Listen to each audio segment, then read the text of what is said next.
Hello student, जैसे आप सभी जानते हैं कि एनसीईआरटी ने इस बार बुक्स के अंदर काफ़ी चेंजेस किए हैं। न्यू एजुकेशन पॉलिसी को ध्यान में रखते हुए काफ़ी सारे सिलेबस को कम किया गया है ताकि स्टूडेंट का बर्डन या लोड कुछ कम किया जा सके। तो इसी को ध्यान में रखते हुए हमने क्लास 10th की मैथ्स का स्पेशल कोर्स स्टार्ट किया है, स्पेशली हिंदी मीडियम वाले स्टूडेंट्स के लिए। और हम लोग शुरुआत करेंगे चैप्टर 1 वास्तविक संख्या से। तो उसके पहले अगर आपने चैनल सब्सक्राइब नहीं किया है तो प्लीज़ सब्सक्राइब करें, और अगर वीडियो पसंद आए अंत में तो लाइक ज़रूर करें, और हाँ, बेल का आइकन दबाना ना भूलें जिससे आपको आने वाले वीडियो की नोटिफिकेशन मिल सके। तो चलिए स्टार्ट करते हैं चैप्टर 1 एक्सरसाइज 1.1 से।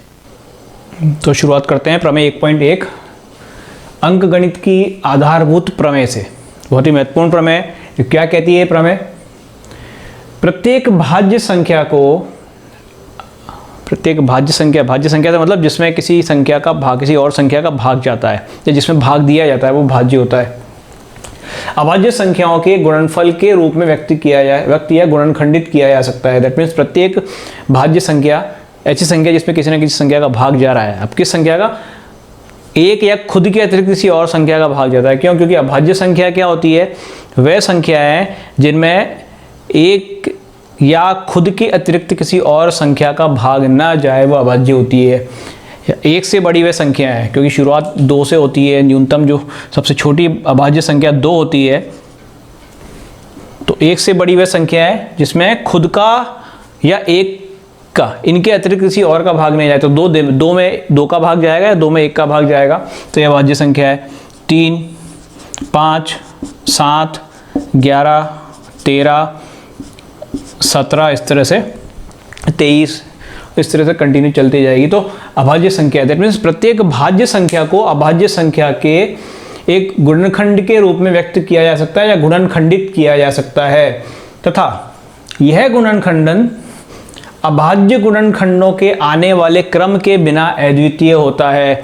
दैट मीन्स हम ऑर्डर को ध्यान नहीं रखें तो ये गुणनखंड जो है वो अद्वितीय होगा। चलिए पहले तो ऊपर वाले स्टेटमेंट को देखते हैं क्या कह रहा है ये। प्रत्येक भाज्य संख्या को, तो भाज्य संख्या 2 अभाज्य है, 3 अभाज्य, 4 भाज्य संख्या है, तो 4 को मैं 2 गुणा 2 लिख सकता हूँ। तो 2 अभाज्य संख्या है, तो 4 को 2 अभाज्य संख्याओं की गुणा के रूप में व्यक्त कर दिया। 5 अभाज्य है, 6, तो 6 को हम 2 गुणा 3 लिख सकते हैं। अब ये 2 गुणा 3 ही क्यों, हम इसको 3 गुणा 2 भी लिख सकते हैं। तो ये नेक्स्ट स्टेटमेंट है, 2 गुणा 3 और 3 गुणा 2, तथा यह गुणनखंड अभाज्य गुणनखंडों के आने वाले क्रम के बिना अद्वितीय होता है। दैट मीन्स अगर हम इन अभाज्य संख्याओं के क्रम को ध्यान नहीं रखें तो ये जो व्यक्त करने का तरीका है, गुणनखंडित करने का तरीका, ये अद्वितीय है। तो 2 गुणा 3, क्योंकि 2 गुणनखंड, इसके एक गुणनखंड इसका 2 है और एक 3 है, तो 2 को पहले लिखें, 3 को पहले लिखें। तो इसको अगर ऑर्डर को ध्यान नहीं रखें, क्रम को अगर ध्यान में नहीं रखें तो इनका तरीका, ये जो लिखने का तरीका, ये अद्वितीय है।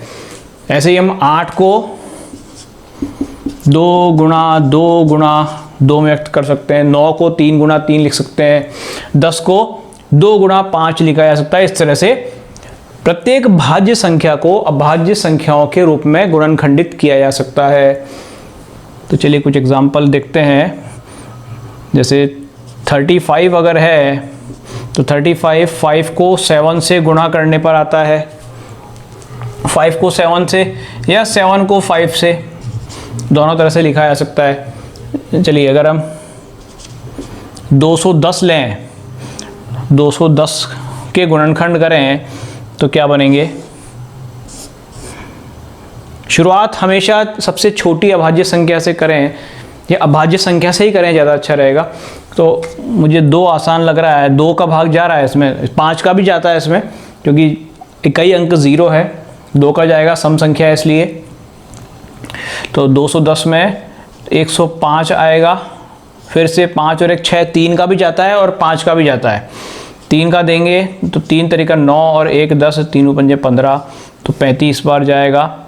फिर 5 से जा रहा है, 5 से भाग देंगे 35 में, 5 सत्ता 35, फिर 7 का जाएगा, 7 में तो एक बार जाएगा। तो अब हमने 210 को लिख दिया 2 गुणा 3 गुणा 5 गुणा 7, राइट। अब मैं इसको 3 गुणा 2 गुणा 5 गुणा 7 लिखूं, या फिर 5 गुणा 7 गुणा 2 गुणा 3 लिखूं, तो ये सारे ही जो लिखने के तरीके हैं ये अद्वितीय ही है, क्योंकि सिर्फ ऑर्डर चेंज हो रहा है, गुणनखंड चेंज नहीं हो रहे। 210 के जो गुणनखंड है वो 2 3 5 7 यही है, ऑर्डर चेंज हो रहा है, गुणनखंड जो है वो अद्वितीय ही है। तो यही कह रही है अंकगणित की आधारभूत प्रमेय, और बहुत ही महत्वपूर्ण प्रमेय है जिसका हम यूज़ करेंगे आगे। तो इस सेशन में इतना ही। अगर वीडियो पसंद आए तो लाइक ज़रूर करें, और हाँ, चैनल सब्सक्राइब नहीं किया है तो प्लीज़ सब्सक्राइब करें। Thank you.